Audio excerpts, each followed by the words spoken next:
Good morning, everybody, and welcome to the final regular season episode of Full Press Coverage NFL Live. We were off last week because of some technical issues, but we are thrilled to be back here for the final regular season games of the year. I am Ian Glendon, of course, and I am joined by Mr. Brandon Ray, our FPC Bills managing editor, and, of course, Mr. Terrence Biggs, our FPC Raiders managing editor. Fellas, how are we doing today? Good morning. How are you guys doing? Everyone's so eager to talk. We got a lot of energy this morning. We got a lot to talk about, a lot to react, a lot to say. I'm excited to be back. I'm glad we figured out these technical issues because I'm sure the folks out there would not want to just see my face on camera. I'm glad you guys are up on camera as well to distract them away from me. So thank you guys. Thank you for being patient. And unfortunately, we weren't able to get on camera last week or get on and do our show last week. But of course, we are here today. We have a lot to talk about. There is no fantasy show today. As far as I know, there is no fantasy show. No more fantasy football. The fantasy season is over. But we have a ton of great games. They're all divisional games, 16 games. Everyone's playing today. No Thursday night football, of course. No Monday night football. The season's going to get capped off by a huge Sunday night football matchup between the 49ers and the Seahawks with the NFC West and the top overall seed in the NFC on the line. It's a lot of great stuff today. A lot of great stuff. But before we get into that, what do you guys think? Coaches or top 100? What do you guys feel like jumping into first? You want to dive into the quarterback discussion, or what are we thinking? Coaches. Okay, all right. It's Black Mondays tomorrow. Okay, all right. Coaches. So, any of you, and you should all, if you're watching the show, you should all have tuned into FPC Radio Live at 8 a.m. Monday through Friday. But this past Friday, Mike and I, my co-host, we talked a lot about which coaches we thought were going to get the can. And during our broadcast, actually, it came out and the Atlanta Falcons announced that Dan Quinn will be returning. And that was a guy that we both figured would, because a few weeks ago we thought he was as good as gone. The Falcons have won 3 in a row. They've played better, and by all accounts, coming out of Atlanta, the players like Dan Quinn. The fans like Dan Quinn, or at least a majority of them do. So I think there was some uneasiness had they decided to move on from him. However, he will be returning, so we won't have to talk about him. Let's get to the fun stuff, okay? Because there's a couple names on here that just jump out, like sores off the paper here, and that is Jason Garrett and Freddie Kitchens. I think at this point, if I see those guys on the sidelines of the same team that they're playing with, they should both be gone by Monday morning at the very latest. I don't see how both of these guys survive. Jason Garrett, to me, this Cowboys team has, regardless. Look, I said on Friday, if the Dallas Cowboys get to the Super Bowl and win the Super Bowl, I'll tattoo a Dallas star on my face. I'll stand by that because I'm so confident that won't happen. In fact, I don't think that they're even going to make the playoffs. So that will be answered today for me. However, regardless of what happens, if they make the playoffs, if they don't, Jason Garrett's got to go. He's got to go, and same with Freddie Kitchens. And I'm guessing the two of you don't disagree, and if you do disagree, it's not by much. So I'll give you guys the floor. What do you guys think? First, Jason Garrett. Tell me what you think needs to happen with them, and then Freddie Kitchens. Well, what the Cowboys should do is obviously fire Jason Garrett. I mean, come on, the Mr. Clapper, the yes sir, no sir to Jerry Jones. He's Jerry Jones' puppet. That's been his career since he took over as the head coach. What could happen is the Cowboys do get in the playoffs, and the Cowboys do make a run. Will that happen? I don't think it will, but you can't rule anything out on any given Sunday. Get rid of Garrett. And as far as the next head coach, I'll take it a little further. I'll take it a step further. I would take a look at Chris Richard. Chris Richard was a potential head coach candidate for last season, but that didn't go through. Look, him in Miami. What they could do is go down to the college level, and I'm thinking you got different choices. I personally think they should go after Nick Saban. Now, that sounds kind of crazy, seeing as how Saban has done in Alabama, but Jerry Jones is all about that big splash type of name, big splash. Like, as long as he says yes, sir, no, sir, you're in control, you're the next Cowboys head coach. Yep. But I think overall, get rid of Garrett. Even if you make the playoffs, lose first round, he's done. They're not making the Super Bowl. Biggs?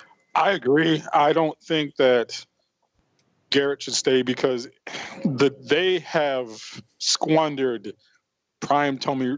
They have squandered prime Tony Romo years. They have squandered an excellent defense now. Amari Cooper wasn't even on the side. He wasn't even on the field during a fourth down when he's their best receiver. This nonsense. No. I think they should give, like Brendan said, Chris Richard a shot, or Lincoln Riley at Oklahoma.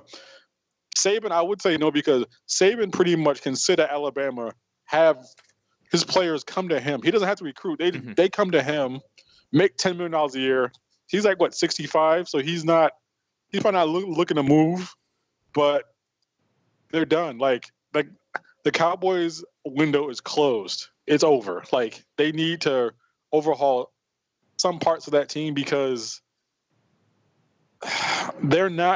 they should have ran away with that division, but yet they're in a dogfight with Carson Wentz and like one receiver.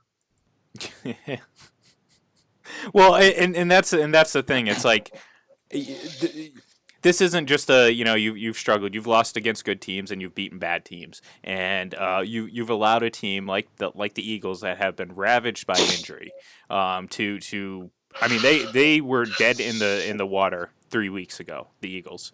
There was no chance. There was no chance that they were going to make up this much ground, but the Cowboys just kept losing poorly, and they lost to the Eagles. So, this is.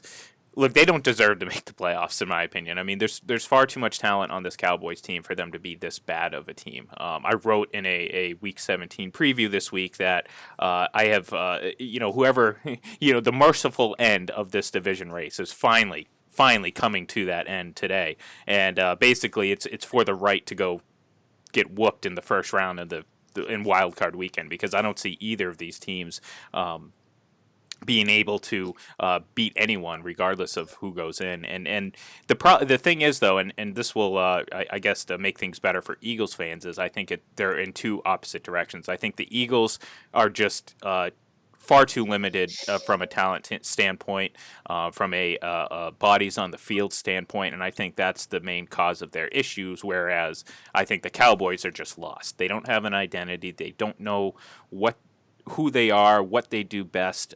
They have no consistency, and they can't beat good teams. So to me, that screams like a team that just has no business being even close to the playoffs. And the fact that the Eagles and the Redskins and the Giants, almost forgot about the Giants. How could I? Are just so bad that it gave them a chance. So again, I think Jason Garrett's got to go. The worst thing for this team is for them to go on some sort of decent playoff run and convince Jerry Jones that maybe Jason Garrett is still the guy, and then you're talking about the same thing over and over for this team. So, in the same breath, in the same sense, Freddie Kitchens has to go. I think this is a no-brainer, though. I mean, if the Browns don't move on from him the second the season is over, then I will be flabbergasted because, again, this is a team that has the talents there. Whether or not they reach that potential that they have remains to be seen, because, again, I think there's a lot more question marks about Baker Mayfield heading into this offseason than there were last year. And they're tough questions, too, and he's not going to have that much time to fix those issues. So I'm going to give a big fat 0% for Freddie Kitchens being with the Browns next year. Go ahead, Terrence. I agree. They have committed a league high in penalties. They're undisciplined. Myles Garrett tried to brain Mason Rudolph with his own helmet. Mm-hmm. It just, you got the quarterback talking all kind of nonsense. Just, the team has all the talent in the world and no leadership. Yep. I have my doubts about the quarterback is physically talented, mentally incapable of just having the ability to buckle down and focus on the task at hand. He's too busy trying to be like either snarky funny guy or a Billy Bad Apple. And it's just dangerous, my friend. Dangerous. And not the Michael Jackson song either. That's a good tune. But And with Kitchens, I just don't see it. Like, I don't see the ability to control a team. They don't respect him.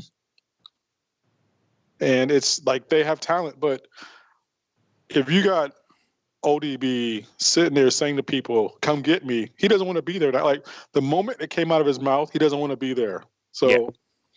you got to figure out to do something with him and Jarvis Landry. And what kills me about Jarvis Landry, I'll keep this real quick. For somebody who makes 80, 90 catches a year for like 812 yards, is like you shouldn't be talking this much. Like, just go run your little 10-yard route, cut it back to quarterback, and sit down. And it's just the team does more talking than playing. Yeah. Go ahead, Brandon.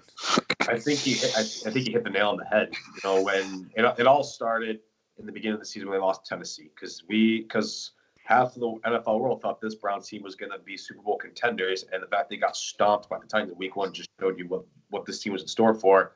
Like you said, no leadership, the lack of discipline leading the league in penalties. Freddie Kitchens being part of that whole Pittsburgh started it with the whole T-shirt debacle that happened. Then their second game against Pittsburgh, Odell like screaming at him in front of the entire team and him not doing anything. His lack of like how to talk to the media and how he basically said, "I'm going to focus on getting better today," when you're not thinking in the future. Mm-hmm. So that kind of like screwed himself over. So I'll be very, very surprised if Kitchens is not fired by tomorrow.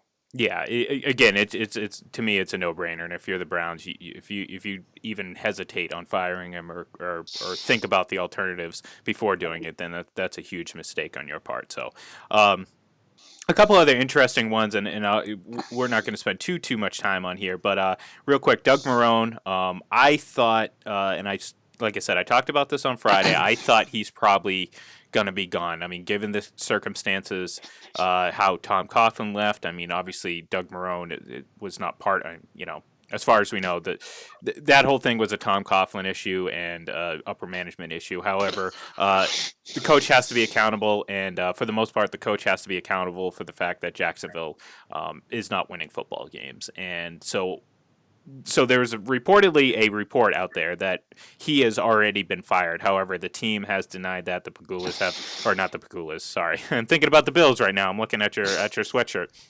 The Cons. Yeah, the Cons, thank you. The Cons have already come out and said that they have not made that decision. However, they did not say he was safe, so read into it what you will. Should the Jaguars move on from Doug Marrone? I say yes. I wonder what you guys think.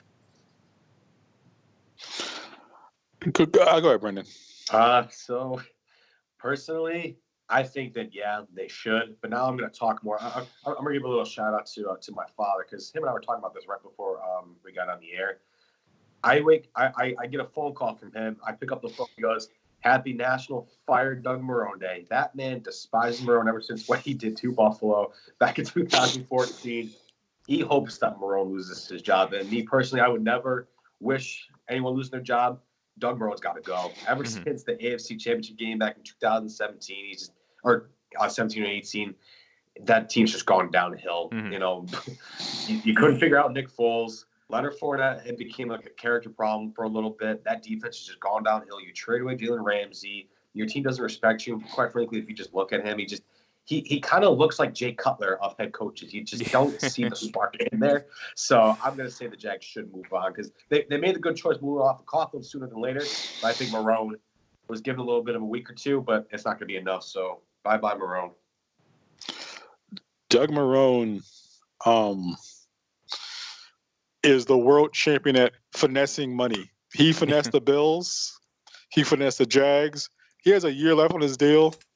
If they fire him, they still got to pay him. And he has finessed it, where, to Brandon's point, he's exactly correct, where it doesn't seem that fire is there, and that defense is highly paid but underproductive, and the offense is just, it's a hot mess. And I think that now that they got Tom Coughlin up out the paint, I think that they should possibly just start it over again. And what kills me is that Tony Khan, who's the son of Shad Khan, the owner, who's like, I guess he's a co-owner too, tweeted out that there's been zero decision on Doug Marone's future. And it's funny because Tony Khan is also he owns a pro wrestling company now. Yeah, and AEW. like his own federation. And now that you can't believe things that he says because you're not sure where the line is now blurred. And I think that the decision has already been made. I just think that they were caught off guard with the fact that the decision leaked out that quickly. I think Doug Marone is as good as going. I think that they have to do some serious re-altering in that locker room. Starting like offense is terrible, and they need to fix it. No, look, I mean, like they have a quarterback issue. Do people really think that Gardner Minshew is the potential best option for this team? I don't know. I mean, we'll see. I mean, he's had some good moments, but regardless, they're saddled with that Nick Foles contract. And how are you going to get better? When are you going to get better with Nick Foles? It doesn't make sense to me. They're in a situation like, yeah, it was nice that they picked up some draft picks and got something for Jalen Ramsey. That's about the only positive that could have happened, especially when you look at where the Rams are. It's those draft picks may be pretty nice in the next couple of years, depending on how they do. So, this is just you need to think less about being a Super Bowl contender and more about a team that just needs to build, because this team is not what they were 2 years ago. You can't go back to that. You can't all of a sudden recapture what you had those 2 years ago and say, okay, let's restart. Let's do this again. No, that window has passed. That opportunity has passed you by. So the sooner you figure that out as an organization, the sooner you can move on and improve your team. Because again, this is you keep staying in the same. We're going to stick with this. We're this defense. We're a team. We were just in the AFC Championship game too. No. That might as well be 1994. And again, you guys can relate to a little bit. Or well, actually, I don't know, Brandon. You weren't even alive. Were you? You weren't alive in '94. So, 4 years later. Yeah. Okay. So exactly. So before your lifetime, it was similar situations. But no, they haven't had success ever. Short a little bit under Tom Coughlin in the late '90s when they first became a franchise, but this Jacksonville Jaguars franchise has really just been just not that important of a franchise in the grand scheme of things, and this latest iteration of it has just failed spectacularly. So for them, they got to start fresh. They got to find a coach, some leaders in that organization that can guide this team, because you can't just go out and get a rookie coach or get this guy because he has this name. No, you got to go get a guy that's committed to changing the culture of that team, and not for the worse. Not like Tom Coughlin apparently was doing, but like a guy that can go in and really change the mentality to, okay, we're not here to live in the past. We're here to improve and build and whatnot. And trust me, it's easier said than done, because in addition, they also have a quarterback problem. But we'll see. We'll see how that plays out, and that will certainly be a topic for the offseason. So before we get into the bulk of these NFL games that are going to be happening here in just a few hours, I gotta ask you, because Friday night was the conclusion of the NFL Network's 100 ultimate roster, basically, of the last 100 years, and of course it culminated with the quarterbacks, the 10 best quarterbacks in the eyes of the panel, which included Belichick, Rich Eisen, some of those guys, bunch of people with a lot of football knowledge and all that. So the big thing to come away from this, and I say this with some joy and actually a lot of joy. The biggest thing to come out of all this, and I knew this going into it, was that there was going to be an uproar from a certain segment of fans out there that were upset that mainly Aaron Rodgers was not going to be on the list, and then of course Drew Brees. Right off the bat, I can listen to an argument for Drew Brees, and someone did tell me or bring up the Marino thing, and I had Marino in my top 10, and I'll probably still stick with that because of when he did what he did. Although I do think over time that's become, legend of legend type stuff where it's kind of been inflated over the years. But nonetheless, being able to do what he did in the 80s was remarkable, and I think that gives him the edge. However, someone brought up a great point. It's like, well, If you got Marino in there, why not Drew Brees? Well, you know, okay, well, pros and cons. Drew Brees, he has a Super Bowl title. Marino does not. Marino has an MVP. Drew Brees does not. However, statistical prowess says they're very comparable. And for the most part, Marino got in to this list and got into the Hall of Fame and into every accolade that he's ever gotten because of his statistical prowess on the field. Now, again, two different leagues. You can 5,000 yards in 1984 is far more impressive than 5,000 yards in 2019. I mean, let's face it. Jameis Winston's going to throw for 5,000 yards this year. It just doesn't have the same meaning. That's not to take anything away from Drew Brees, who's been a very, very good quarterback. I just feel that, unfortunately for him, and obviously some of it's on himself. When we're sitting there comparing the greats of the greats, we're going to be nitpicking quarterbacks and some of their flaws. Unfortunately for him, he's benefited greatly from playing a lot of his games inside a climate-controlled arena. In addition, he throws a lot of interceptions, and when you're comparing him to guys like Tom Brady and, well, I don't want to say Peyton Manning, because Peyton Manning threw a lot of interceptions, but he has a lot more going for him in terms of making his case. But you just can't. I mean, that's a huge deal for me because that's a huge deal for a lot of people because that's about protecting the ball. And if you don't protect the ball, then you give other teams opportunities, and then you can get into the debate. Well, they were 7-9, they didn't have defense. Well, if you didn't throw interceptions 19 times a year, so be it. So, all that to say this, I don't think Drew Brees should have been in it. However, you could make a case. You had to look at this list, how this entire list has played out. You had to know that there was going to be a lot of emphasis on the original era of the NFL, and rightfully so. This is what the list was supposed to be. It was supposed to be the best of the best of this entire 100 years of this sport. So you had to figure that guys like Sammy Baugh were going to be in it. Johnny Unitas, of course. I thought Bart Starr was going to make it. Maybe he was right on the cusp. So all those guys deserve their respect. That brings me to Aaron Rodgers. Now, this is something that I could have told you weeks ago when they were coming up with this list. There's not a chance in the world he's going to be on it. Despite what people say, despite what people like Chris Sims say, who say he's the greatest quarterback of all time, he's not. He doesn't deserve to be on this list. This isn't a knock on him. Okay, I mean, in a way it is, but really it's not, because he's still one of the greatest quarterbacks to play this game. But when you're sitting there saying, oh, he got snubbed from the top 10 of the 100 years, no, absolutely not. Why? Why should he have been on that list? And I'll be interested to see if you guys have. I know Terrence probably doesn't have a good case for him to be on this list. Maybe Brandon does, because I know you appreciate Rodgers a little bit more than I do. However, to me, I think he's the third best quarterback in Packers history, let alone one of the top 10 quarterbacks of all time. I saw people even out there saying, like, oh, why is Brett Favre on there? Why? Because Brett Favre, I mean, look,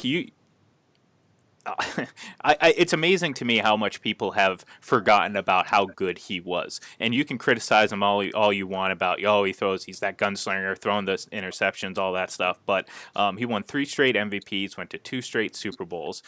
When he retired, he was the leader in every statistical category, legitimate statistical category for an NFL quarterback. And unmatched longevity. I mean, that streak will never be broken. Consecutive games, the ability to go out there and play and be available for your team each and every week is in the football world. It's hard to quantify that in a number or anything like that. So anyone out there saying, oh, Rodgers should have been over Favre, it just tells you kind of where they are mindset-wise and where they are thinking. So I've gone on this long enough. I don't want to sit here and spend 20 minutes ripping. I mean, I kind of do want to spend 20 minutes ripping Rodgers, but for the sake of time and for the sake of what we're trying to accomplish on the show, I will cede the next comments to you guys. So, Brandon, I'll let you go first, because I think you're going to disagree with me a little bit here, because I think Terrence, the two of us are probably pretty on par when it comes to this mindset. So, Brandon, thoughts? Do you think they were snubbed? Do you think they deserve to be in? So when it comes to Drew Brees, I think, kind of like what you said, you can make a case for it. I think it could be yes or no, depending on how you feel, like who's a top quarterback of all time. The problem is that look at the generation that's above me and my current generation. Aaron Rodgers is one of the best quarterbacks I have ever seen in my lifetime, because I haven't been alive for as long. And same with Drew Brees. But when you come to like all time, Obviously Rodgers is a great quarterback. There's no denying that he's got talent. Mm-hmm. But when you look at the quarterbacks before him with Favre and Bart Starr, it's not even close right now. So I think that they made the right choice on Rodgers. I think Rodgers is a top 10, maybe top 3 quarterback of my generation personally, but all time he's not there. Drew Brees, that's kind of like on the fence, which way you're leaning, either this way or that way. That could go either way. I would put him in just because he's a classy guy. He's won a Super Bowl. He is what the Saints are trying to proclaim for the NFL. He's hardworking. He's got the tremendous leadership, arguably the best leadership skills in the entire NFL. And just the passion and the fire he brings to the game. And it's how he gives back to the New Orleans community and how he demonstrates his play on the field. You don't see him make a lot of mistakes either. That's where I would make that argument, but I can understand why people would say he's not there just yet. No, that's a really fair point, and I think before I let Terrence go, I do think that there are certain impacts you have outside of the actual play on the football field that can give you credibility to be on those. Sammy Baugh, for example.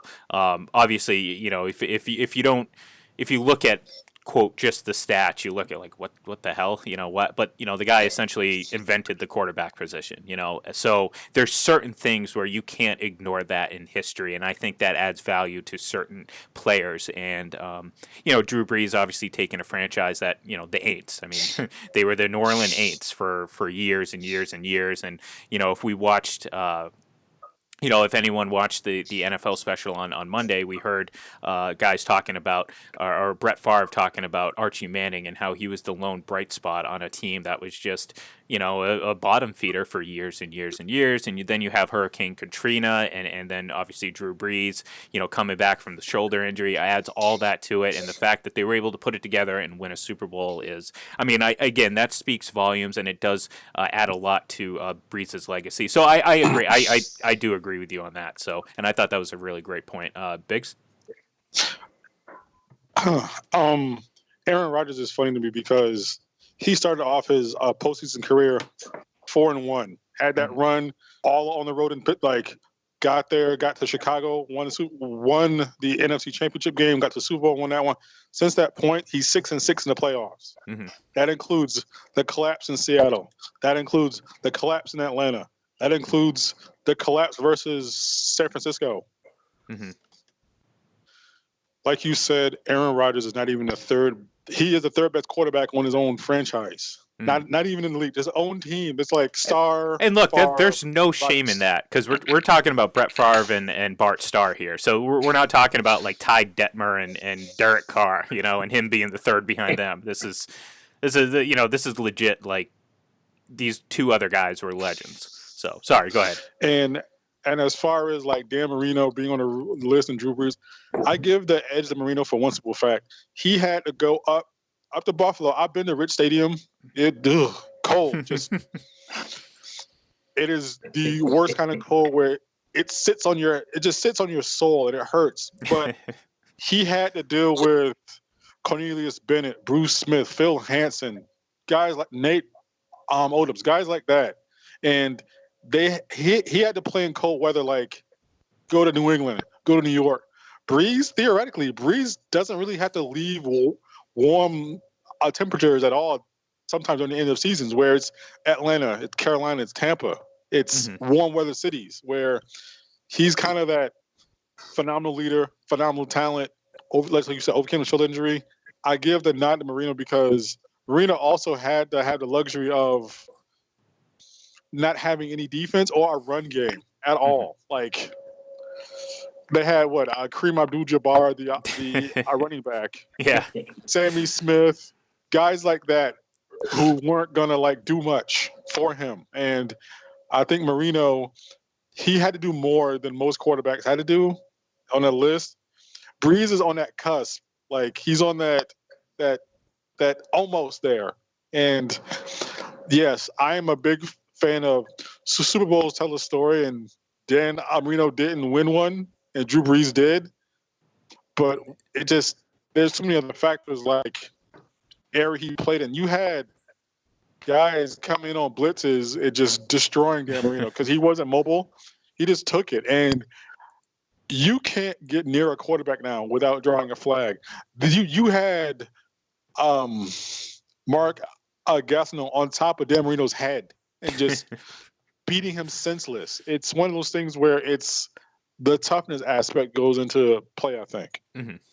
No, and I think again, when you sit there and debate the greatest players in this situation, in this particular situation, the greatest quarterbacks, at some point you're going to have to nitpick these guys if you're trying to make a case for one over the other, and that's kind of where we are with Drew Brees. Like, when I'm talking about his legacy, the first thing I'm not going to talk about, at the end of it, I'm not going to say, oh well, he played the most of his career in a dome. Well, no, I'm going to talk about the positives and what he did. Now, when I get into a debate with someone saying, "Oh, well, Drew Brees is greater than Tom Brady," well, okay, now that's when I'm going to start bringing up these little things, because when you do talk about it, yes, I mean, could he have had a lot of success playing in an outdoor stadium? Sure, I bet he would. However, there is a pretty distinct difference in terms of inside a dome versus outside of a dome, and still he'd still be a really good quarterback. But when you're trying to put it in historical perspective, especially when we're alive to see these players, obviously my database goes back to a certain point. Terrence's goes back a little bit further, and yours is obviously where it is because we're just different ages, and you can only see what you're alive to see. So in that sense, you have to, when it comes to comparing the greats of the greats, you're going to nitpick, and that's kind of what we're doing with Drew Brees here, because again, at the end of the day, he's had a lot of talent around him. You brought up a great point about Dan Marino. It's like, I mean, they brought in Antonio Brown this week just to work him out. Did I think they were going to sign him? Probably not. But regardless, with or without him, you have a team that has Alvin Kamara, Mike Thomas. Throughout the years, you had a really good, Jimmy Graham that knew how to be used in the New Orleans offense. You've had running backs. Mark Ingram was there for a while. You have, if people forget about Marquise Colston and how good he was for a stretch, and all these factors go into the fact that look, Drew Brees has benefited from that, and he's made the most of it. Don't get me wrong, he has, but at the end of the day, he has no MVPs. He's appeared in one Super Bowl, and when you're comparing the greatest of the greats, you gotta take into those little those things into account. But I'm glad we've had a pretty good discussion about Drew Brees. I do, like I said, I do, and it's no disrespect to Aaron Rodgers. I mean, you may see it that way, but I really don't intend it that way. I just don't think he deserved to be even in the running. So this whole idea that he got snubbed was kind of silly to me. But regardless, anyway, since we're a little funky with the time today, I figure we'll finally move into talking about some of these Week 17 games. But there was a lot of stuff that happened this last week, and it'll be interesting to see how that discussion evolves. And obviously, when it comes to coaches, it'll be interesting to see what shoe drops come tomorrow. So yeah, guys. We got a huge slate of NFL games. We're going to stick to kind of the important ones because, again, a lot of teams are out of the running when it comes to playoff contention. There are several slots available. There are 5 teams vying for 2 spots. Obviously, in the AFC, you have Pittsburgh, Oakland, and Tennessee fighting for that spot. And in the NFC, you basically have you have the Dallas Cowboys and the Eagles trying to figure out who's going to win that awful division. So, and of course, we do have implications in terms of seeding to go around. So first in the NFC, obviously I'm sorry, in the AFC, we'll start with the Patriots can clinch the number 2 overall seed with a win against the Miami Dolphins today. Obviously, if they lose, it opens up the door for Kansas City. However, I don't think anyone really feels like they're going to lose to the Dolphins at home. So for the most part, I think we can all pencil the Patriots in as the 2nd seed. So basically, we're trying to determine 4 through 6 at this point. Of course, the final wild card spot is up for grabs, and it will be determined whether or not it's Pittsburgh, Tennessee. Tennessee owns the road to that wild card spot. So they win, they're in. That's the simplest route for them. Pittsburgh needs some help. Oakland needs some help, but there's still a chance, Terrence. There is still a chance. A very small one, but there is a chance. And that chance is this. You need Tennessee to lose, obviously. You need Pittsburgh to lose. And you need Indianapolis to win against Jacksonville, that sorry Jacksonville team that we were talking about. Is it going to happen? You know what? Let's start right there. I'm going to ask you. I'm going to put you on the spot. Is it going to happen? Is Oakland going to sneak into the playoffs? No, no. Just I mean, it's when you look at the Oakland Raiders, there are two things that stand in the mind: the loss to the Texans and the loss Yep. to the Jaguars. You had the chance to put yourself in a more advantageous position than this by those two victories. Mm-hmm. Even the Jaguars victory, where you had a lead going into the fourth, and you decided just to go into like the prevent offense, and it's just they put themselves in this spot. Plus, the weather in Denver is supposed to be 33 degrees. Derek Carr hasn't won a game above any game below 40. There's snow on the ground, 33 degrees. He's going to soil the bed today. He's going to soil the bed today. And even if there were a chance for them to win by the time the kickoff started, he's going to come up shorter than Kevin Hart doing push-ups. It's just not going to be it for him. Yeah, those were sad. I remember that video. That was bad. No, I told you this last week when this playoff scenario kind of played itself out, and you knew what had to happen, and I was going to say Tennessee's going to lose, Pittsburgh's going to lose, Indy's going to win, and Oakland will lose, just because that's kind of who the Oakland Raiders are. And look, I was making the case on Friday that compared to the Cowboys and the Bears, I actually think Oakland may have the brightest future of those three teams. And, I bring those teams up because of obviously who they traded and obviously Khalil Mack to the Bears and Amari Cooper to the Cowboys. So it's not all doom and gloom. However, I am kind of in the boat with Terrence in the fact that I think we know who Derek Carr is. I think we know what he isn't.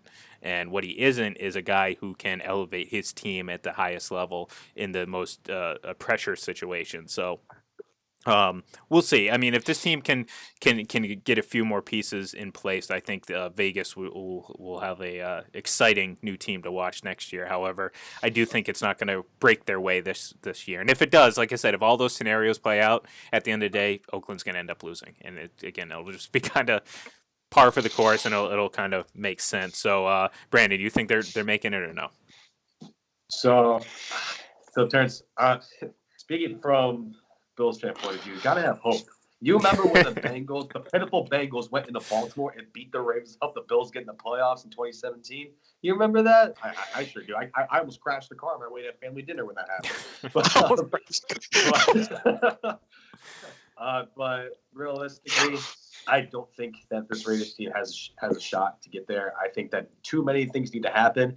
And even if it does happen, like if all those different scenarios happen that go in favor of Oakland, I don't think Oakland gets in playoffs because of themselves. I just don't think they're disciplined enough to go on the road to Denver and beat Denver. I don't see it happening. And unfortunately, it's going to be bye-bye Derek Carr, because when he was drafted in 2014, John Gruden was very high on him. He was his favorite quarterback prospect coming into that draft that year. So it's kind of sad to see, because he's a good player, good leader. He just doesn't have the factor like most quarterbacks don't. So it's kind of sad to see, seeing as how he's performed through adversity. My hope evaporated. I can actually pinpoint the exact day, and exact moment, exact time. December 24th, 2016. Ooh. It was. Let me just draw it real quickly.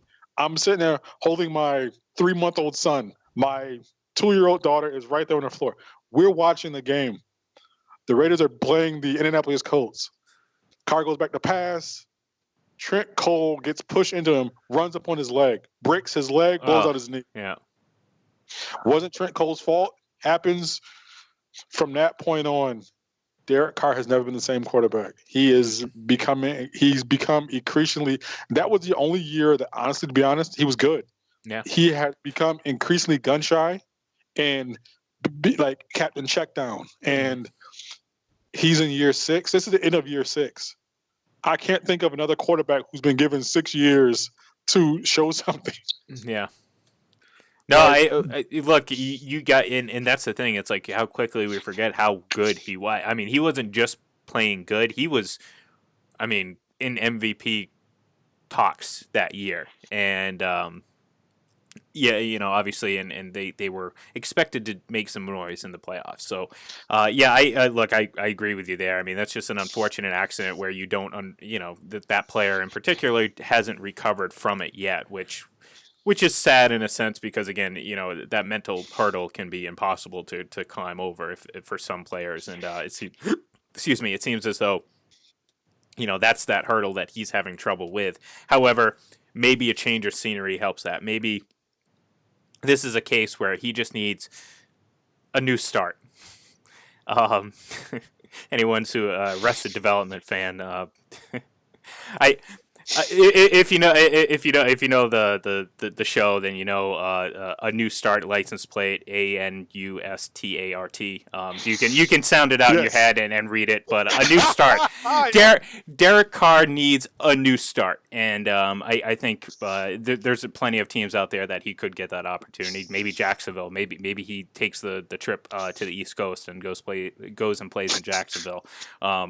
For them. So again, I do think it's kind of the end of the road for Derek Carr, and so we'll see how it plays out. And hey, you never know, maybe you'll be preparing for some put those draft profiles to the side and prepare for some playoff football next weekend. You never know. And if the Raiders win the Super Bowl, you have to get a Derek Carr jersey. You have to go all in Derek Carr. Tattoos, jerseys, everything. If they win it this year, tattoo, jersey, all the nine. Okay, we got it on camera, folks. Tattoos, jerseys. You're going to see the biggest Derek Carr. He's going to get rid of that Packers colored sweatshirt that he has on right now and replace it with a Derek Carr signed jersey. And he's going to go all out Derek Carr. He's going to turn that basement into a shrine to Derek Carr. And it's going to exactly. He's already got the light set up. But no, we'll see. Likely, what's going to happen is he's going to be hard at work at those draft profiles next week, and looking forward to the 2020 season for the the Las Vegas Raiders. Ooh, but anyways, going to some more, I guess I don't want to say important games. I mean, they are important in terms of playoff seeding and whatnot. But obviously, Dallas plays Washington, and Philadelphia plays the Giants.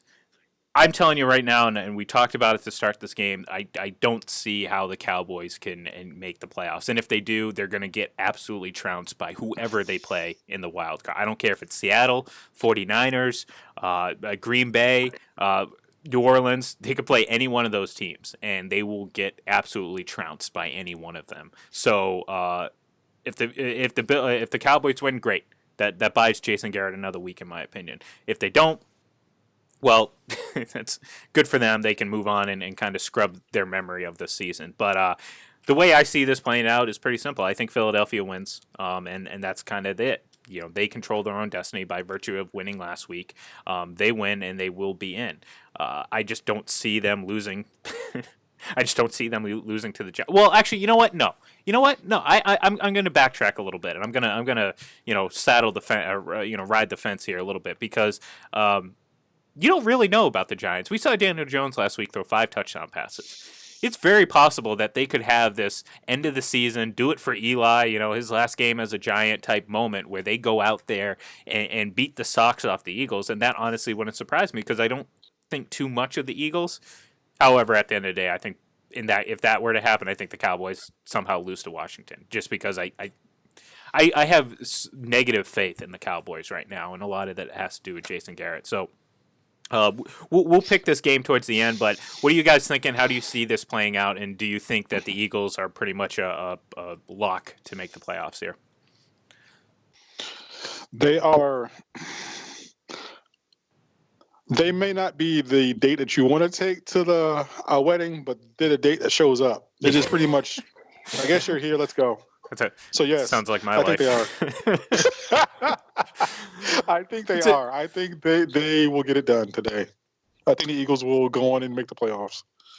I think the Eagles are going to be the team that gets the last seed, and actually don't get the NFC East, but or should I say NFC least at this point? Yes, but very least. I don't think it's because the Eagles did it themselves. I think it's because the Cowboys are going to screw themselves. Yep. So that'll be interesting to see. Because I was kind of hoping one of these games was at 1 o'clock rather than both at 4, because it'd be more interesting. But it's going to be funky of how either team gets into the playoffs. Well, I see. I actually kind of like how they do, especially this week 17, because they have all the games that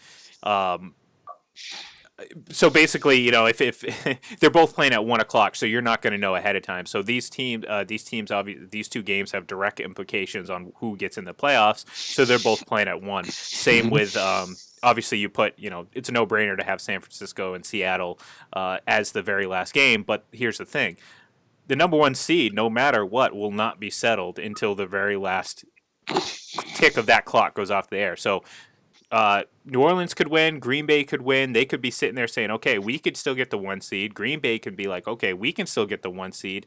And literally it all depends on what the 49ers do. So I like how they've kind of grouped these games together where there's, you're going to be bouncing back and forth. There's going to be urgency, because again, if a bunch of teams play in the 1 o'clock hour and it basically already decides what's going to happen, who wants to watch the 4 o'clock games? Outside of just watching football, there's going to be less drama and less intrigue. So I like how they've grouped these games together in the same 1 o'clock, same 4 o'clock hour, and then at the end of the day, the NFC doesn't get decided until 11:30 tonight because no matter what happens throughout the day, it all depends on if San Francisco wins.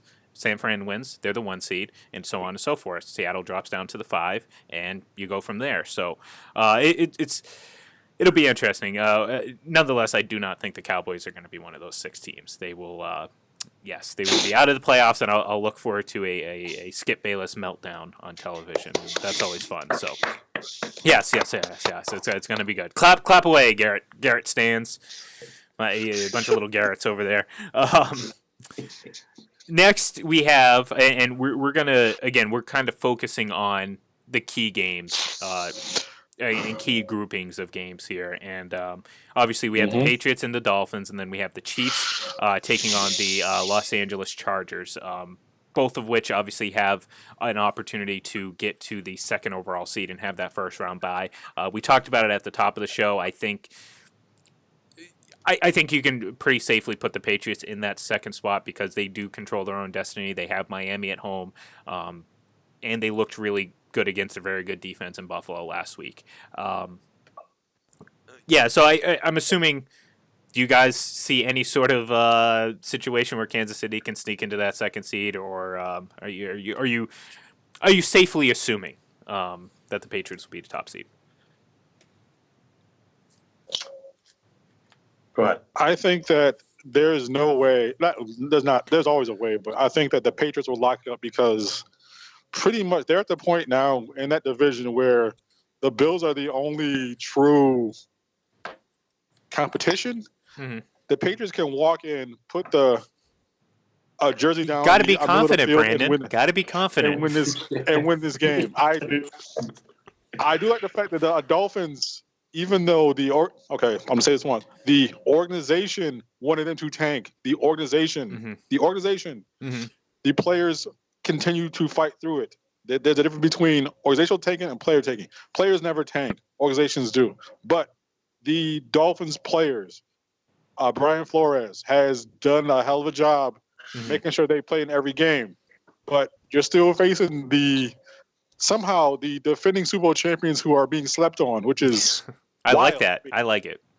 It's wild. It's like, hey, there's a giant building behind you, but I can't see it. Nope. And it's more of, I think the Dolphins will show up. They will take this beat down. I see the Chiefs as the 3rd seed. Mm-hmm. I couldn't agree more. It's like you said, division games can go either way, whether you're 15-0 or 15-0 or 0-15, whatever you want to call it. It's Miami. You're in Foxborough. You're in the cold weather. And the Patriots have something to play for. This is the first time where I've seen the Patriots actually play Week 17 for something to play for. Mm-hmm. So I think that's kind of like an extra fire underneath them.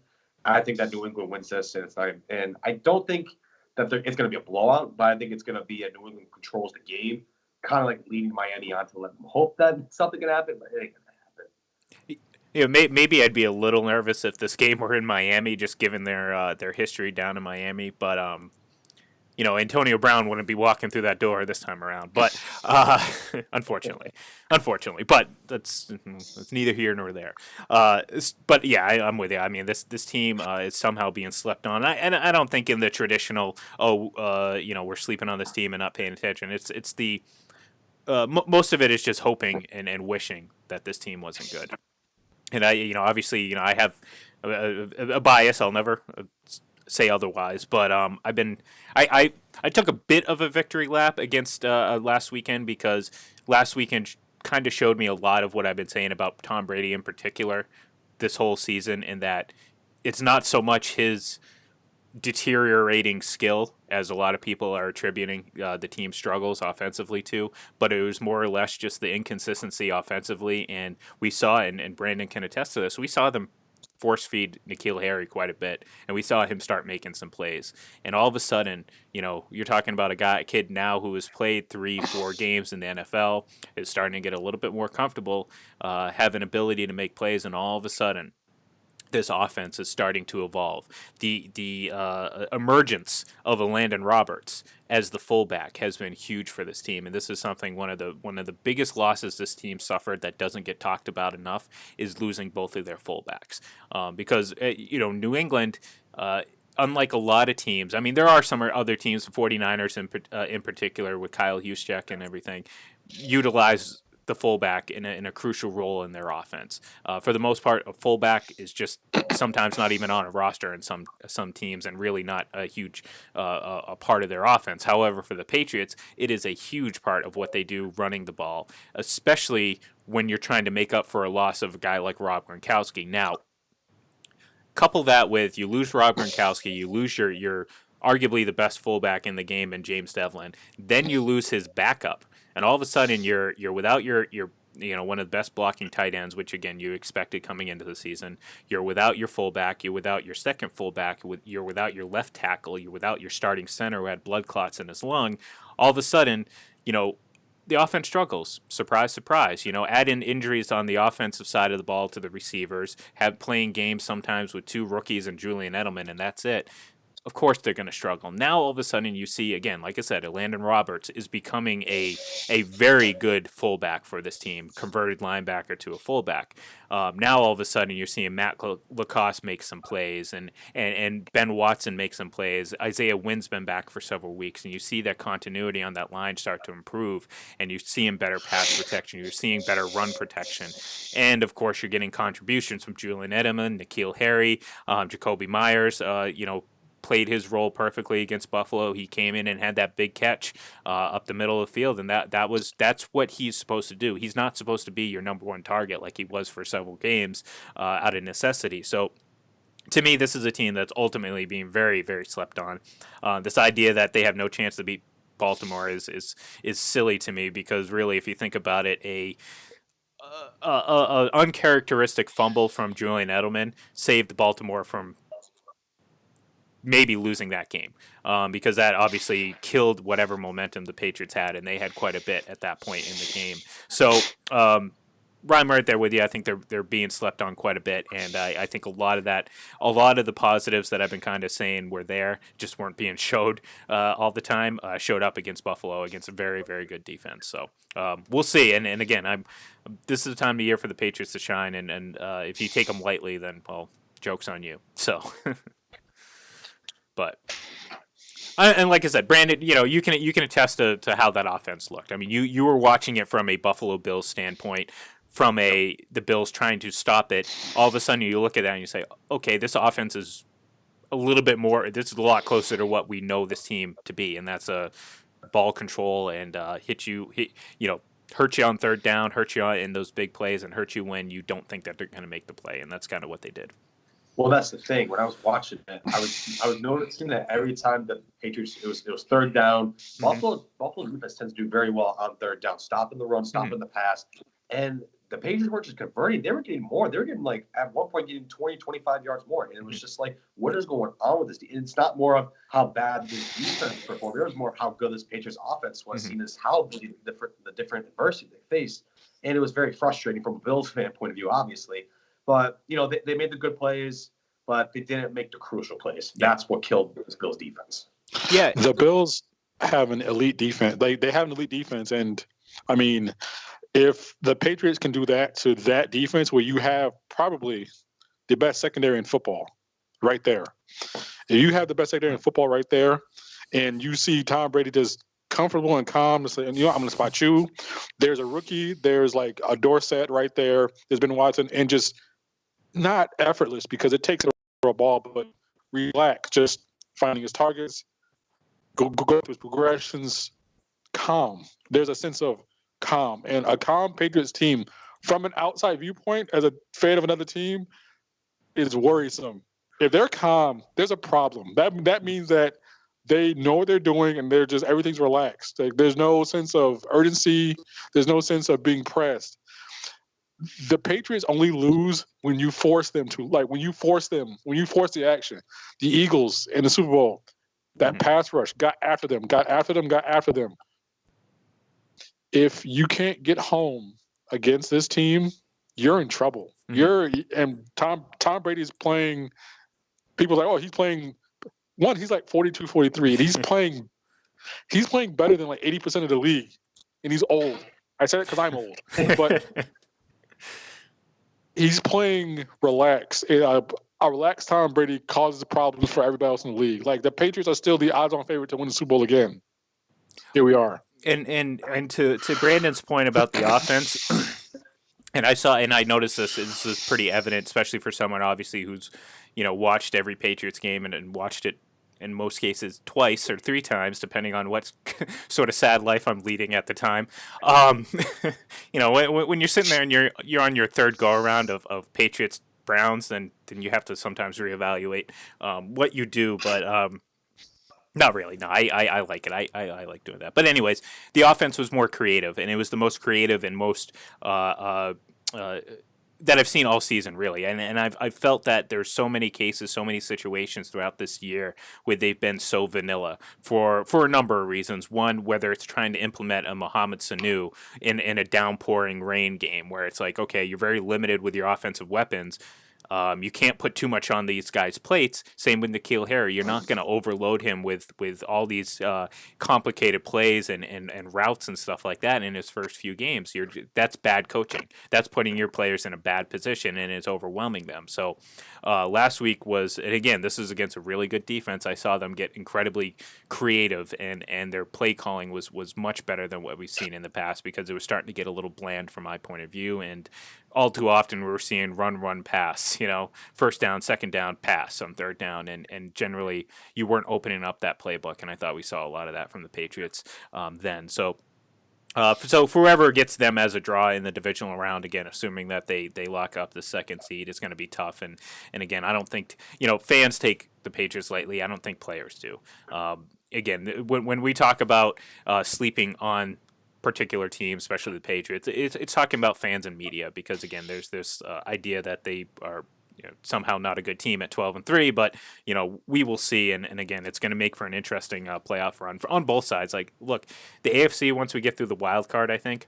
Same with the NFC with like the Cowboys and the Eagles, and then whatever sixth seed comes out of the AFC. I think we're going to have a pretty intense playoff run because really I could realistically see 4 or 5 teams out of the AFC going to the Super Bowl. And again, I'm not saying there's levels of favorites.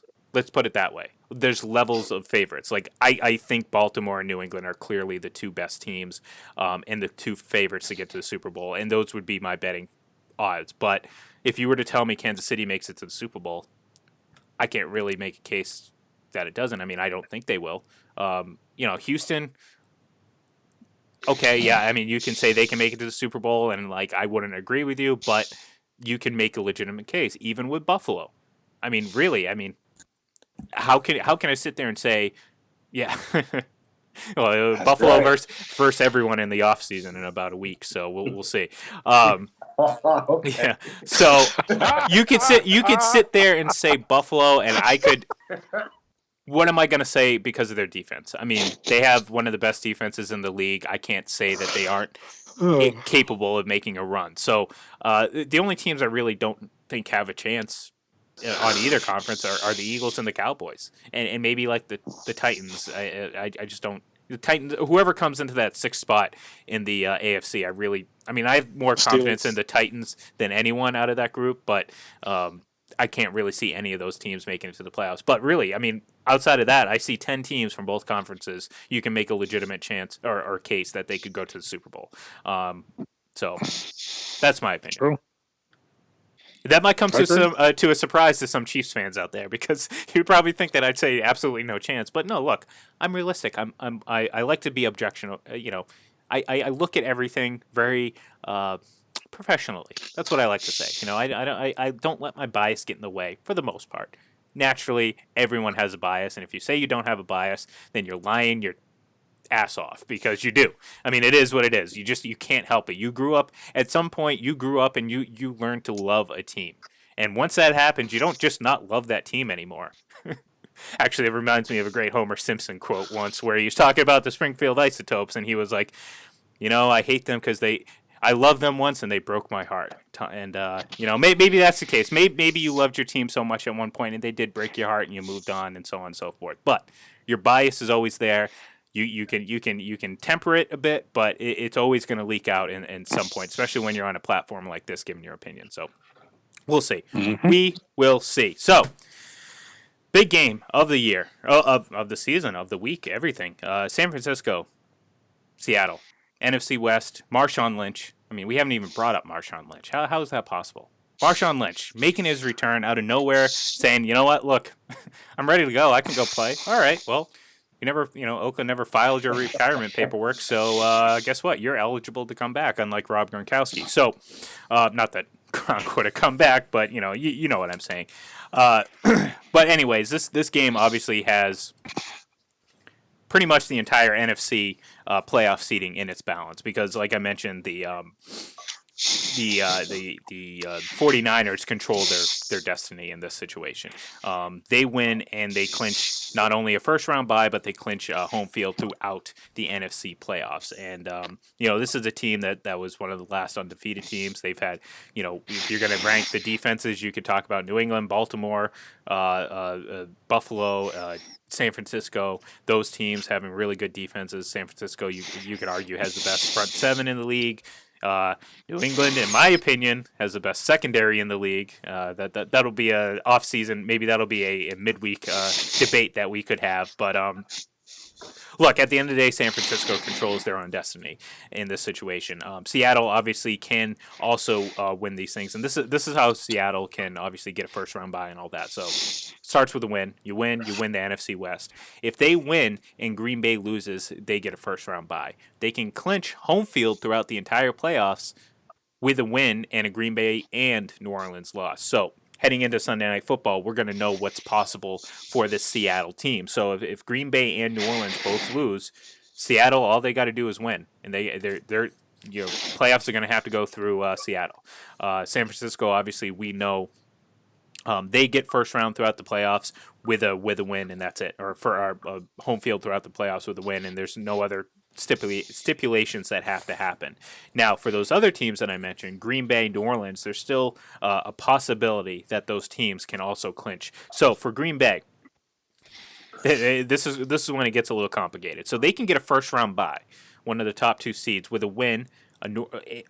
With a win, they will get one of those top two seeds, or a New Orleans loss. So if New Orleans loses, Green Bay loses, Green Bay gets in.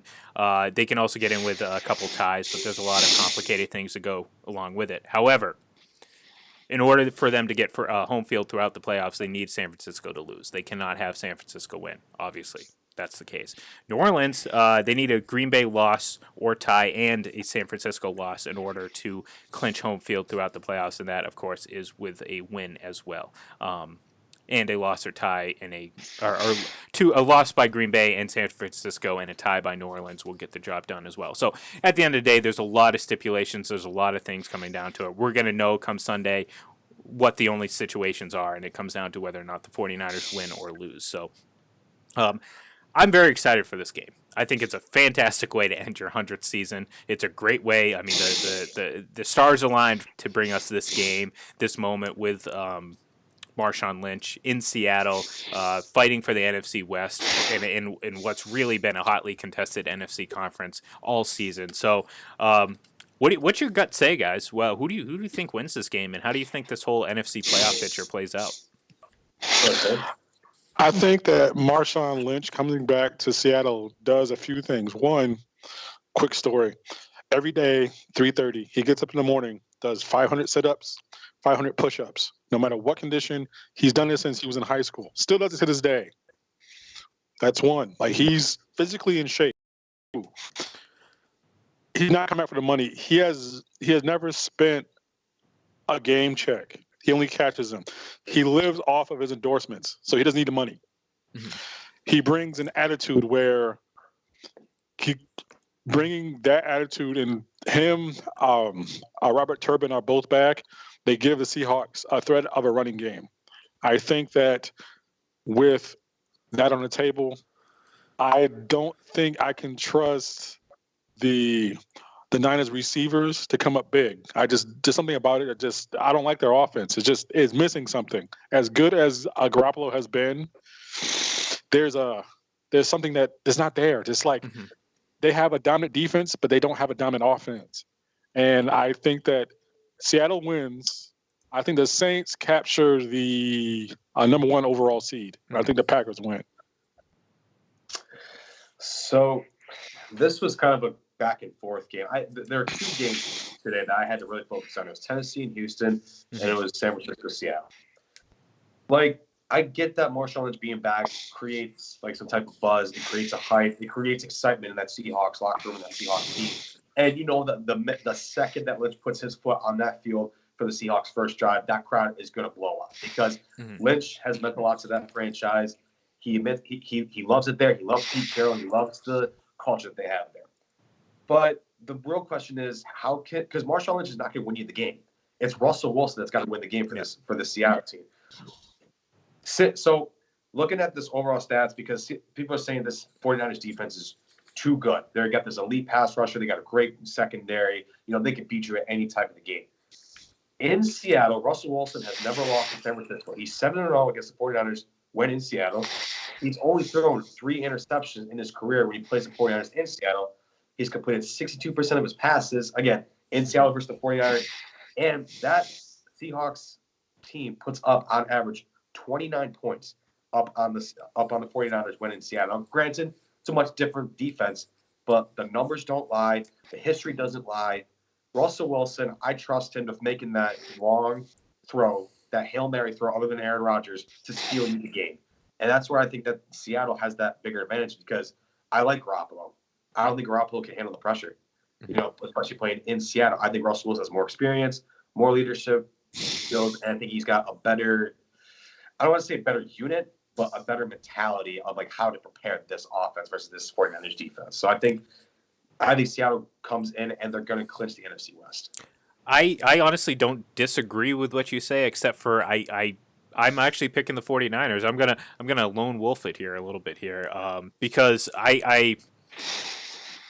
and again, I can't really disagree with anything that you said about both those teams, Jimmy Garoppolo included. Do I know that he can win that big game yet? I don't know. It's just a matter of that he hasn't really had that opportunity to do so yet. So, we can't make assumptions based on information we just don't have enough of. So, this is an opportunity for him to clinch that. And the thing with me with Seattle is, and I think a lot of people, they don't think that they're the 2013 Seahawks, but there's still that reputation, and this kind of followed the Patriots along for a while after 04, 05 when the defense really kind of fell off and became middle of the pack, really. But there's this mentality that this defense has always been good, and I don't think the Seahawks defense is that big of a game changer positively as it was in the past. And we've seen them give up points to offenses pretty regularly here in the last few weeks, or at least over the course of the last half of the season. There's been some times where they've given up over 25, 26, 27 points. I think San Francisco can do that to them, and I also like their defense a whole hell of a lot better. And I think on the road, I think it's going to be tough. But this is going to be a huge game for the 49ers, not only for Jimmy Garoppolo, but for this franchise. Because, like you said, 0-7 against this Seattle team with Russell Wilson and Pete Carroll and all that. That's a huge hump to get over. We're not talking about the 49ers of the 80s. We're not talking about even the 49ers of Colin Kaepernick era where they went to the Super Bowl. This is a whole different team, whole different culture, and they have to get over that hump. And I think this is the night that they do it, because in the face of adversity, in the face of the energy that Marshawn Lynch brings to this team, I think they're going to go in, they're going to settle the crowd. Maybe they get that big punch from Seattle to start, but I think at the end of the day, they are. They're lamenting the fact that they missed out on an opportunity to beat them previously when they lost in overtime, and this was a missed field goal in overtime, gave Seattle another opportunity, which eventually they capitalized on. And if you remember, that very first drive of overtime, Russell Wilson throws an interception. So he's certainly capable of making that type of mistake. We've seen it on certain stages before, where he's thrown an interception at a very crucial time. I like that game. It was a very fond memory. In fact, it was the only time that I've ever reached the level of sharpness in my scream that would deafen someone. It was pretty wild screaming and you know. Well, let's just say I'm glad the cameras weren't rolling for that one, because that would have been embarrassing. But at the end of the day, Patriots won that game, and I would have been happy. However, we're not talking about that game. We're talking about Russell Wilson, and I do think that the 49ers are going to come away with the win here. I think they're going to lock up that number 1 seed, and I think Green Bay is going to get the number 2 seed, because again, all they have to do is win, and I think they will win today. So we're going to be talking about 49ers and Green Bay as the top 2 seeds in the NFC, which again will make, which if I'm thinking correctly, I think would make New Orleans the 3rd seed. In which case they get the benefit of. Actually, no. Sorry, I keep forgetting that that's the division. So yes, they would be the 3rd seed. Philadelphia or Dallas would be the 4th seed, and then you have Seattle as the 5th seed, and Minnesota. I keep forgetting about Minnesota here. Minnesota as the would be the 6th seed, and again, none of those teams are an easy out except for the Eagles or the Cowboys. So, yeah, that's how I see it playing out, in my opinion, of course. So, guys, this has been great. Our timing was completely off this morning, but I'm glad we fixed the technical difficulties. Do you have any final thoughts as we head into this final Sunday of NFL action this NFL season? Terrence, take it away. Oh, I was going to let Brandon. I thought you were raising your hand. Oh, Brandon, go ahead, Brandon. So this is a message towards the entire Buffalo community, all Bills fans. You remember the Bills Mafia. Obviously, the Bills are going to find out today who they're going to play in the wild card round. They're going to play either Houston or they're going to play Kansas City. If Houston loses, Kansas City wins, you're going to play Houston. If both teams lose, you're going to play Houston. You're going to play Kansas City if Kansas City loses and Houston wins. I know that Houston seems like the easier team to go through, or like however you want to say, because they both have good offenses. They both have stud quarterbacks. They both got great receivers. You know, the running game can get going when it wants to. I don't want to see Buffalo play Kansas City wild card round. And why do I say that? Why do I sound like I'm like, you know, I was popping pills before? No. But I think that if you want to be the best, you got to beat the best. And I think that Kansas City is the better team than Houston. I think that they're going to end up playing Houston. I don't see the Chiefs losing this week. I would rather play the big dog in Patrick Mahomes rather than the uprising big dog in Deshaun Watson. So I mean, I don't know. I'm probably the team, but I'd rather see Kansas City than Houston. Honestly, I like that matchup for Buffalo. You know, obviously if there's a lack of offensive production, I would obviously worry. However, I like the defensive matchup against the Kansas City offense, because I think the Buffalo defense can handle their weapons on the outside, and when you do that, when you can limit what they can do offensively from Travis Kelce, Tyreek Hill, so on and so forth, you know, that takes away Mahomes' game. You know, again, you can sit here and say he's the greatest thrower of the football ever after one season, but he's still a young quarterback that still is learning the position and learning how to read and react to certain defenses. And so far, if you take away those easy passes, those underneaths, those yards after catch passes, you can severely limit what he does offensively. And I think if the Buffalo can do that, that could create an interesting scenario. So I would love to see that matchup too, to be honest. Because to me personally, I as much as I said you can make a case for Houston to make it to the Super Bowl, I personally just have zero faith in the Houston Texans. I never will until they actually do make that run. You can sit here and tell me that there's a chance that they can do it, and I can sit there and say, okay, you know, you're making a good case. Like I said earlier, I just personally don't have any faith in the Houston Texans to win a big game ever. But that's just me. Biggs? 2 quick points. One about the playoffs. I just like you said, I don't trust the Texans to do anything. That's because they've shown the knack for falling apart at the worst moments. And I think that we're going to see a Patriots Saints Super Bowl. Just top of my head. Second point, as the NFL, seeing NFL editor, FPC, whatever. I've seen our content grow in between the podcast, the writing. It's been a good year. Like, it's been a better year than I thought. It's been leaps and bounds. We've added so much as far as content, as far as video. Talent. I'm excited about. We're on video. Hey, how about that? Seriously, like, you get to see our ugly mugs every week. But I'm excited about 2020 and what we have for the people. And you don't even want to know what kind of filters I put on my camera to make myself look presentable. Trust me, it's not good. I put some very favorable filters on to combat some of my skin complexion, but we'll see. But no, I want to echo your point and say that again, I'm excited for what the future is going to have. We're going to have some great programming during the playoffs. We haven't quite hammered everything out, obviously, with some of the technical difficulties we had last week. It was hard to kind of get everything, but folks, we're going to be here previewing all these NFL games throughout the playoffs, Super Bowl preview shows, all that fun stuff. You're going to get to listen and see us quite a bit, which, you know, either you like it or you don't. So hopefully you like it, and hopefully you know, we can keep improving for all you guys out there. So again, I want to thank everyone out there for tuning in. We couldn't do it without you guys. We appreciate the feedback. If you ever have any comments, concerns, questions, whatever, feel free. Shoot us a tweet on Twitter. You can follow me on Twitter. It's at IGLEN31 if you want. Let us know what you want to see from some of these shows. If you want to see anything added, if you want to see anything taken away, let me know. And look, we're just looking to provide you with a very fun, interactive show where we can give some pretty strong opinions at times, and hopefully create a discussion among you guys.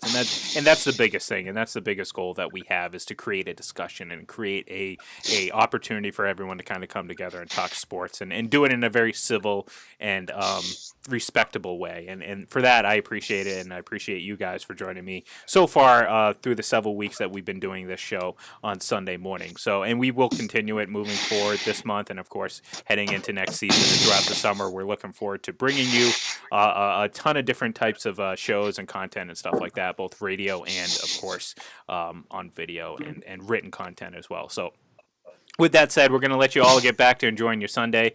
Kickoff is in about an hour and 22 minutes from now. 1 o'clock games. There's going to be quite a bit.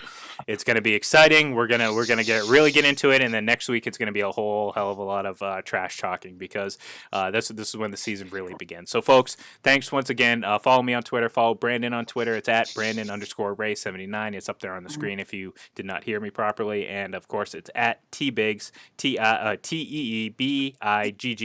Follow him on Twitter, and of course at FPC_NFL, at FP Coverage. All those great Twitter handles, you'll see them all there on the site at fullpresscoverage.com. So, folks, have a great Sunday. Enjoy football. We will see you at some point, probably maybe in the middle of the week. We'll let you know. Keep a sharp eye on Twitter, and we'll announce it. And at the very least, we will be back next weekend previewing the first weekend of the playoffs. So, folks, have a great Sunday. We will see you next week.